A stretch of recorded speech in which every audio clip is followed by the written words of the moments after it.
มือเจ้าสิไปก็ขอขอบใจที่คนอยู่ลาในข้าวขนมต้องสูญเสียมาคนที่น่ารักไม่เป็นตัวมือเจ้าไปดีไม่เจ็บสักไหนกันใจทนเอาจงเกิดเป็นพี่นำเขาหน้าที่แฟนเขาคือเจ้าจากใจ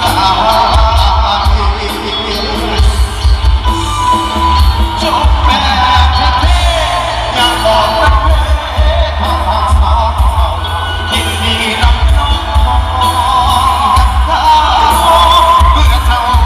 เศร้าลงผู้แค่สุขเธอ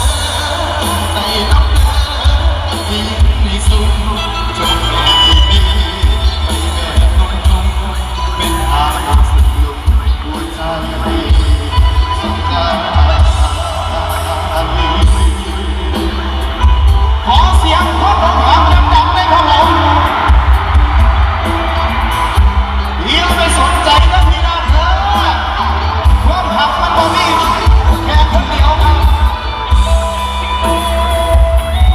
เรายังหาใหม่ได้นะครับผมจบแบบนี้นะ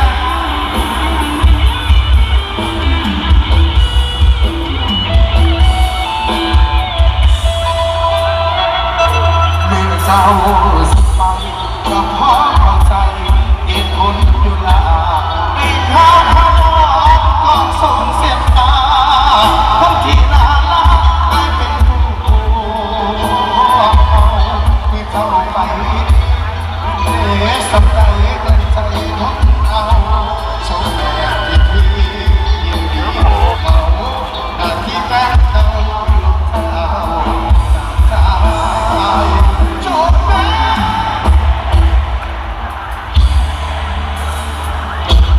ยินดีน้องน้องกับเขา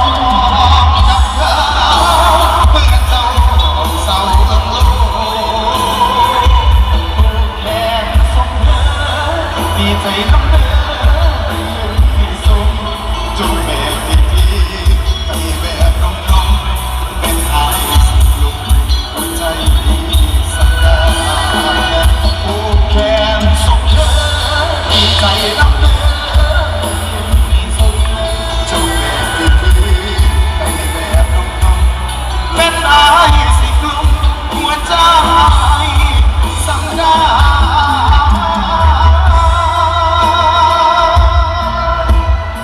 ขอบคุณทีมงานแฟนต่อวินนะครับขอบคุณ